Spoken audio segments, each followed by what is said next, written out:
Did you see that recent one? Lawrence Taylor drove by Giant Stadium. You saw the lights on, and he was like, "Oh fuck, I have a game," Yeah. and showed up in the first quarter. He showed up late. They benched him for a series, and then he went out, and I think he had like 7 sacks. All right, I'm going to tell a story. Okay, I don't feel like I'm talking out of school here because this is a funny story. So I'm doing Inside the NFL. Phil Simms is on the show, and Lawrence Taylor is coming in. So it's Phil, Chris Collinsworth, Lawrence Taylor, and me, right? I mean, one of those classic, like, what in the hell am I doing here, right? So Lawrence hasn't showed up yet. So Phil tells me a story. I go, I can't believe Lawrence Taylor's going to be here. I mean, that guy he's just like, he literally changed the game. And I was just going on and on about him. He goes, you know what's funny about that guy? He goes, he didn't even know the names of the teams in the leagues. I go, get the fuck out of here. He goes, yeah. He goes, one time, he goes, we won some game. They were on the road and they're on the team playing. They're all hyped. And Lawrence is psyched. And Phil goes, yeah, hey man, if the Redskins lose, then we're going to be in first place in our division. And Lawrence goes, oh yeah. He goes, who's in our division? And Phil goes, you don't know who's in our division? And he goes, man, I don't give a shit, right? And I'm thinking, like, that is the genius that he of was. him. Let's say, I don't need extra information in my head. You have a different uniform than me. I'm going to ruin your day. So I thought it was a hilarious story. But as always, you think maybe he put a little mustard on it or whatever. 10 minutes later, Lawrence Taylor comes walking in. Him and Phil both just start laughing, which was great. They just saw each other. They started laughing. They hugged and everything. You just know all the shit that they did back then. Who knows, right? So Lawrence sits down and he starts telling stories, right? They just start telling things. And in the middle of one story, he goes, we were down in New Orleans and we were playing and he goes, Phil, what's the name of that team in New Orleans? And he goes, the Saints. He goes, we're playing the Saints. It was unbelievable. And then fat sports writers would say that, they would say that he wasn't smart, he was blah, blah. It's like, that's like some Einstein shit. I'm wearing the same shit every day, so my brain doesn't, I only need to worry about, like, you hear all those stories, how he would sleep through meetings and then get up and diagram the whole play, or they would ask him if it was okay. The guy is like a fucking savant. Genius. But the fact that he didn't even know, like the fact that he's almost like a housewife in the level that he doesn't know the names of the teams, yet he's the most alpha dominating player that I ever saw. But you know why he seems like he fell out of the sky is because his favorite player was Hollywood Henderson. Yeah. And he was like, Hollywood Henderson was the gap as far as the linebacking position between, like, Dick Butkus in that era and him. He came and it looked like he was an alien. It was because, unfortunately, Hollywood Henderson had, like, substance abuse problems and it affected his career. But one of the greatest another underrated play, 1976, the Steelers are playing the Cowboys, and the Steelers kick off. Guess who receives it? Hollywood Henderson. They had a linebacker receiving their kick in 1976. Like, that just didn't happen. And he took it all the way down the field to, like, their 45, and Roy Jarella, their kicker, just sort of dove like that, and his linebacker knee hit his ribs. Broke him. Yeah, and fucked him up for the game. And it's a really hard game to watch if you're a Cowboys fan because they were running reverses. I think that's what it was. It was a reverse on the kickoff, and they were doing all of this shit. And then they got up, and then they just sat on the ball, and the Steelers kept playing, and then they came back and beat them. Man, how does it feel to be that old to remember a 1976 game that great? I watched it on YouTube. The first one I watched was 78. What's the first game you remember watching? Do you know? Some O.J. Simpson was playing in, like, the early 70s. Buffalo. And my dad screaming at the TV. Or something. My grandfather going, these are the old days. He's like packing a pipe to smoke it inside. Was he Sherlock Holmes? Fucking No, pipe. old men smoked pipe. And I got to be honest with you, both my grandfathers smoked pipes. And to this day, if I smell pipe smoke, it puts me in, like, the greatest mood. Because both my grandfathers were these amazing, like, guys. Yeah, so that was probably the first one. But I've also, like, gone back and, like, I've watched all of this history of the NFL. And I'll tell you, a great guy, and he just passed away, unfortunately, and the NFL never gave him his due, was this guy, Marlon Briscoe. he played for the Broncos, black quarterback. They drafted him. He was like second or third string or something like that, and both white quarterbacks go down.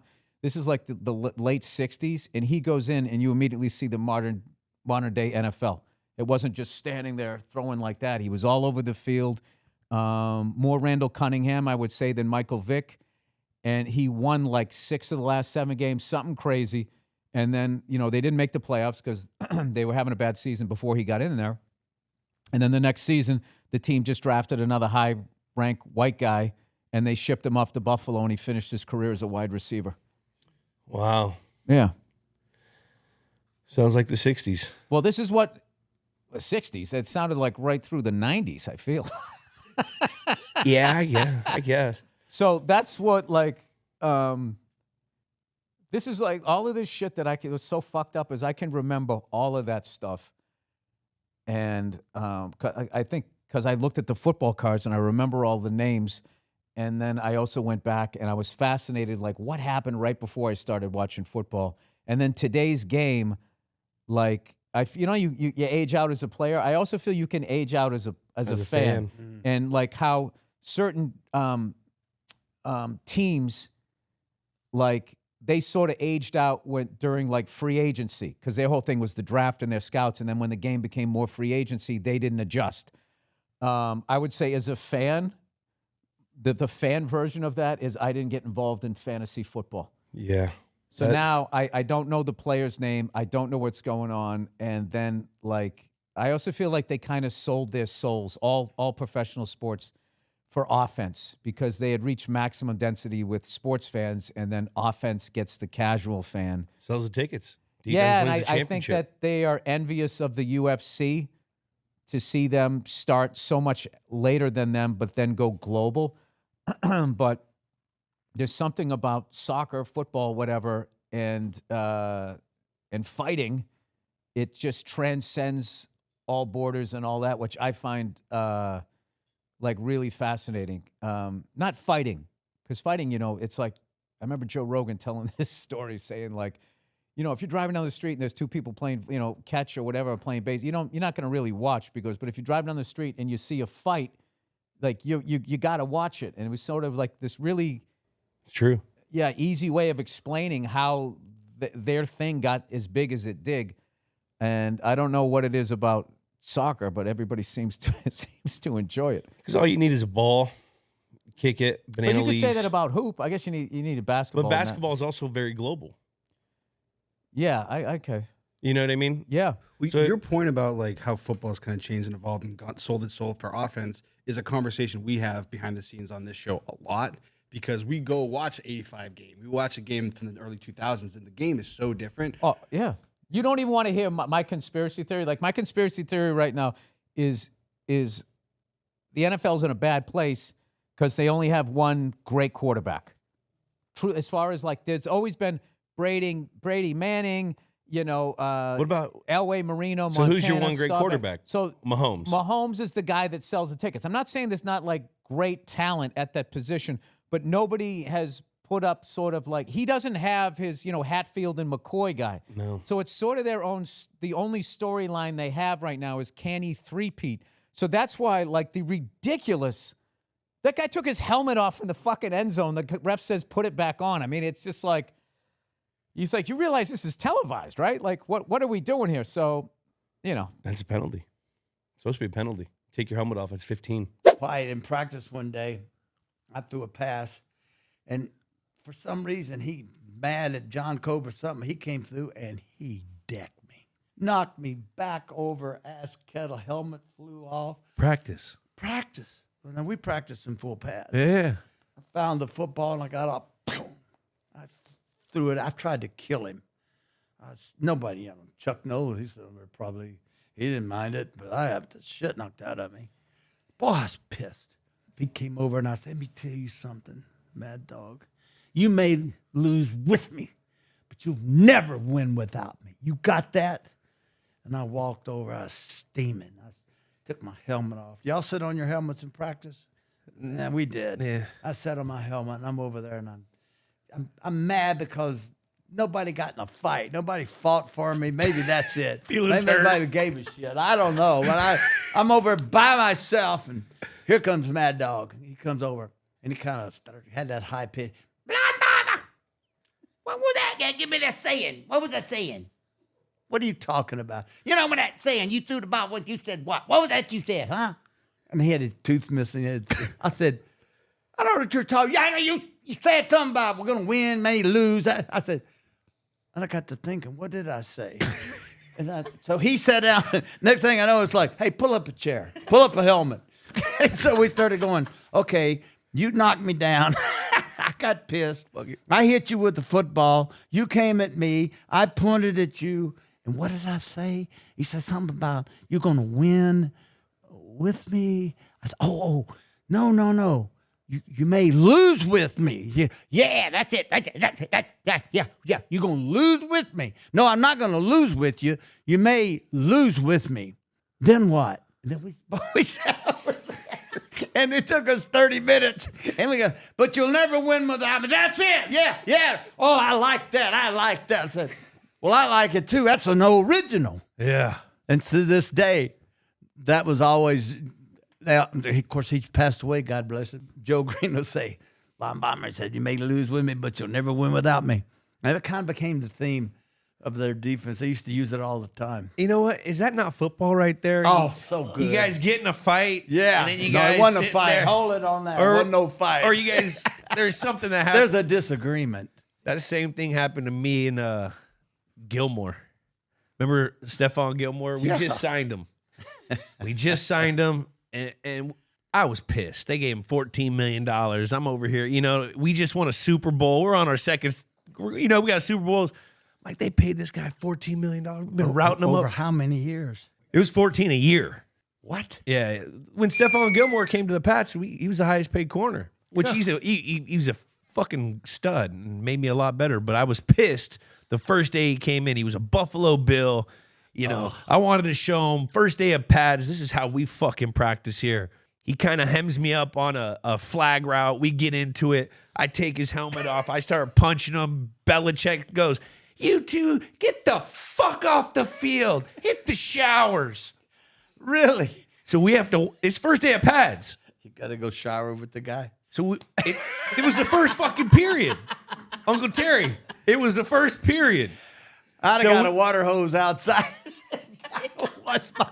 But just like you and your teammate, you guys were, we start walking back and we're pissed off at each other. And all of a sudden, we get in the locker room and, I'm sorry. Oh, I'm sorry. Yeah. It's one of those things where. Why didn't you go back out to practice?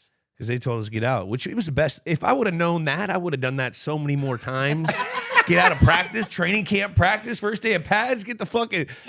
I started doing that. I got smartened up. That was a cool night for my family, and to have the opportunity to coach, obviously what we believe is the greatest quarterback of all time. When he was out on the West Coast, and he came back for OTAs that year, 2009, the year we drafted you. Yeah. I'll never forget this. He came in my office. He said, "Look, I want to be coached." He's like, "Look, don't waste my time, but I want to be coached." And he was right about that. And I learned a lot about, how he wanted to be coached, what he wanted to know.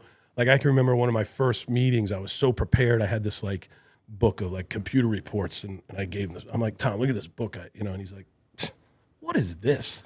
I want one sheet.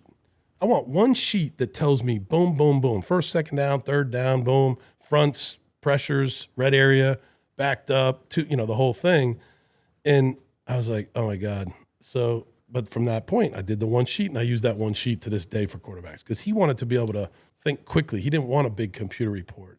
He was a guy that if you showed him that you could work with him, like you could take in his input and show him that you could work together to formulate a really good offense, then you were going to have a great relationship. And I think that's why he and I got along so well, because we had our ideas, and then he would come in on Tuesdays with his ideas, and we would put those ideas into with ours, and I would put it all together. And then each night I would have to email it to him. And so I don't know if I think Josh probably do the same thing, but he went to bed early. So if it was Tuesday night for Wednesday morning, here's the game plan by 8 p.m. Here's the game plan for third down by 8 p.m. on Wednesday. For, red area 8 p.m. on Thursday. You know what I mean, for the next day. But that forced you to work, get your work done, and be prepared. And then he would email back with, hey, I love this play. I love this play. I don't really like this play. Hey, what do you think about this play? And it was just that type of relationship, and coaching him was awesome. That's really cool to hear, and people don't realize Tom loves being coached. I mean, Billy O was probably so overwhelmed jumping into that thing because when I got there, they already had 3 Super Bowls. Yeah. They were already the Patriots. Yeah. And that was and I remember seeing him throw for the first day. Yeah. And I was like, man, this motherfucker can throw. Yeah, it's a beautiful sight. You know what I mean? When he was throwing, he threw a 2-hole shot to Randy or something, and Randy late handed and didn't even have his button chin strap buckled, and they look like pro A1, and to hear that he liked to be coached is awesome. Yeah. I mean, to the point where you coached, where you guys are damn near fist fighting on the sidelines. Billy O. Can we get into that? No. What happened there? No, hold on now. I mean, fist fight. Taekwondo Underwood. You were at practice. You know how practices are. Once again, going back to, you're really like brothers. Yeah, you really are with your assistant coaches. Sometimes you just want to slap the shit out of your brother. Exactly. So you can remember practices when Bill would make us use the headsets or whatever, or we wanted to use the headsets to practice for the game, and so I'd be pressing the button. And it wouldn't beep, it would be screwed up. And maybe I'd be yelling at Donnie Brosher, and Tom would be out on the field you got to press the button. You're not pressing the button. You're not pressing the button. I took the whole thing and remember that day? And threw it at him. I'm like, you pressed the button. I'm pressing the button. The thing's broken, So these little fights. Then they went to the remember? Then they went to the walkie-talkie. The walkie-talkie. But, I mean, these little things would come up. And so in that game, Dion had gotten hurt. And leading up to that game, late in the week, and we signed Taekwon Underwood, who now is the receiver or works with the receivers now. Yeah. We signed him late in the week, and we were driving the ball, and somebody else got hurt, so Taekwon had to go in, and we ran Branch. Yeah, and he had the in cut. He was the X, and he didn't run a great in cut. He kind of faded, and Josh, what's his name, the corner for the Redskins, undercut it. Tom kind of looped it in there, so we come over to the sideline. And Tom's, ripping Taekwon. Oh, yeah. And I can remember Wes all right, man, let's move on. Basically, we all just got to move on. We were frustrated because we weren't moving the ball well that game. There's a lot of shit that goes happen on the sideline. Yeah. So then it just became, I don't want to get into all that was said, but hey, Tom, basically, you need to shut the F up. We got to move on now because Grossman's driving the ball. We're going to possibly go to overtime. And you remember who intercepted the pass to end the game was Gerard Mayo. Yeah. I bumped the guy. I was playing defense a goddamn week. That's right. That's my Taekwondo was in there. Baby. So, but anyway, so he said, you want me to shut? You shut. And then it was just two 15-year-olders just yelling, shut the F up back and forth to each other. And then Bill came over and was like. I'll tell you right now. That was the brilliance of Billy O because he liked to fire guys up, and we all knew Tom liked to be fired up because we all know Tom plays better pissed off. Yeah, that's the truth. And there's a lot of those Jedi mind tricks that I think that happened over there. Yeah, to piss him off because he played better pissed off. Yeah. It didn't. You remember. And the next day, no one. It was a 2-minute thing. It happens. It happens. It was over. Game day is a battle day, and I don't like making the comparison to the guys that do it, but shit happens. Yeah. Next day, you see him at the coffee line. How's the wife? You don't even remember. You don't remember. Right. You played with Peyton. Yeah. Peyton. How was that? You won a Super Bowl with him. Peyton was awesome. Yeah. What was the biggest difference between Peyton and all the other quarterbacks you played with? The one thing that stood out with Peyton was that when I was sitting in that meeting for the first time, and he just kind of just took over the room. Normally you have the OC, the OC offensive coordinator, install the plays, go over everything. But Peyton was the one who stood up like a general. That was pretty phenomenal to me. I've never seen anything like it, and I've played with some awesome quarterbacks, but he was just different, man. He was just different. Was he going over was he giving coaching points to the line? All right, guys, on this Okie front, we're going to slide you guys this way. Yep. Hey, receivers, if these two guys come, I need you to break a hot route. Is he breaking down Yep, play exactly. for play? He was probably there was probably a correlation between him and Tom. Everything Tom did, you probably see the same thing in Peyton. Yeah. I mean, if you look at their careers and their longevity, everything that they stood for, and just their records, everything that they did from all their accolades, they are identical. They're just pro quarterbacks. It's just different. It's just different, man. Everybody's different, man. Like we'll never see another Michael Jordan. Yeah. It's going to be years before we see that. Yeah. It's going to be years before we see Tom Brady and Peyton Manning. Yeah. They're just that's just who they are. Yeah. The prep and the mentality and Yeah. the killer instinct, Yeah. the people's skills of leadership. There's a lot that goes into it. These guys are tough, man. Yeah. They're probably the people. I think people might, when they look at a team and they look at the game, they might say, oh, okay. Well, I'm gonna go to defense. Maybe Patrick Willis is the toughest guy on the field. Maybe it's Von Miller. They're gonna pick those guys, but they don't know. They're not out there. They don't see what's going on. But those quarterbacks, guys like Tom Brady and Peyton Manning, those guys, you can talk to them if you want. They're tough. They're just as tough as that guy on defense. Yeah, without a doubt. And it's not just the physical toughness; it's the mental toughness. Mental, that inside of here. Yeah, they know exactly what they're about to do before they even walk out on the field. I love that. It's a thing called visualization, and some of the greatest players like yourself, we know exactly what that is. We see everything that we're doing before it even happens. We manifest that 150 to 170 yard game that we're about to go have. Yeah, right? Manifest. It's so repetitive, and it goes into the prep process for the football player. At least for me, you do the drill that translates to the team that translates to this, and you do it so many times, and you study it on film. By the time you do it in the game, it's deja vu. Exactly. You've already done it. That's the difference between being great and being good. Yeah. The good players, they don't know how to manifest it. They don't know how to visualize. But the great players, they know the essence of visualization. Yeah. That's what they know. They see it before. That's why the game is so slow. Man, you ever had there's been game, you can probably attest to this. We've all been the great players. I'm not I don't like to talk about myself, but the game is so slow, it feels like you can run around the whole field and everybody's still standing still. Everything, every catch, every play. I mean, I would have games where I go to the coach, I say, Coach, throw me the ball, they cannot stop me. And I really mean it from deep down inside because the game is so slow to me. Yeah. It's like everybody's moving in slow motion. I'm moving so fast. I can catch, I can do the biggest games that I've had, the 180 yards, two touchdowns. Those games are the games that were really slow to me. Yeah. You were in the zone. The zone. I've felt that a few times. I've felt periods of it throughout a game. There's only been maybe 2 games, and one was in the Super Bowl against the Rams where I was in the zone, where everything you did worked. And that the biggest, and every time that you didn't feel it, yeah, you just didn't, your mind didn't tap into the space to let you know that that's what was going on. It was there. It was there, but you just couldn't. It takes a certain moment or a certain time for you to really, I don't know what it is. Like you said to me, I've only felt it 2 to 3 times in my whole career. But you've been there. For a whole game. You can't get there unless you're in that state. You can't have those type of performances unless you're in that state. Yeah. But it's something that's letting you know, that's opening up your mind to say, this is what's happening right now. Yeah. This is what's happening. It's an amazing feeling. It is. It is. It's like that scene in Caddyshack where it's raining. The guy's playing his best game of golf ever.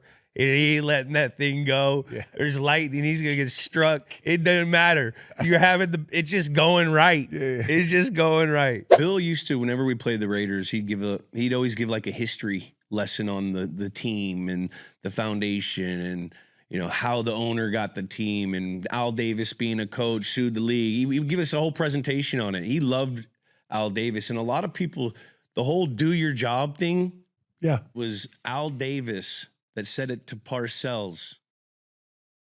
Like after something, Parcells was complaining or something about what was going on, and I guess Al Davis just said, just do your job. And that's where it was pretty simple. Used to say it to the team, and then Bill took it up, and so the do your job came from Al Davis. Just win, baby. Do your job. You can put those on T-shirts. Yeah. Just win, baby. Just win, baby. Yeah, he'd Now- say, "Oh fuck, Howie, Howard." He called me Howard. Oh fuck, you think you're tough? I'm like, does this guy think he can kick my ass? He was really. I call him Mr. Davis. I mean, part of it's my upbringing. You know, I mean, I never had that. I only got called up there maybe once or twice. One was a contract, and we did that over the phone, but the other was a fight I got in, and it got bad, and he just told me not to beat anybody else up. Was he always around? Was he in the building every day? On the field every day. He had a cologne that you could smell him before you could see him, and we were on the far end of the field, and I knew when he was out there because you could. What kind of cologne? It was his own personal cologne. It was the Al Davis cologne. I don't know what it was, but I've never smelled Strong? Yeah, well. Did it smell masculine? He walked out of the building. I mean, it smelled like it's Pavlov's dog. I mean, not just for me, but for the coaches and everyone involved. They knew, and they were all puckered up when, Al came out. And he knew football. He was a coach. Yeah. He coached the Raiders to the single greatest turnaround early on in the organization. The organization was formed the same year I was born, 1960. Yeah. And he ended up being the coach early on there and turned the team around and ended up becoming the owner. And, one of the great historic owners of. Without a doubt. Yeah. I've heard stories like Al Davis calling in the sideline saying, "Hey, let's throw a deep ball." I don't know about that, but if I came out of the game, I never came out of the game. Yeah. We didn't rotate in those days, and I in particular didn't rotate. If I came out for one play, there was a red phone by the Gatorade thing, and that was Al's phone. Yeah. That phone rang. What the fuck is he doing out of the game? Well, we're shooting him up. We needed a play.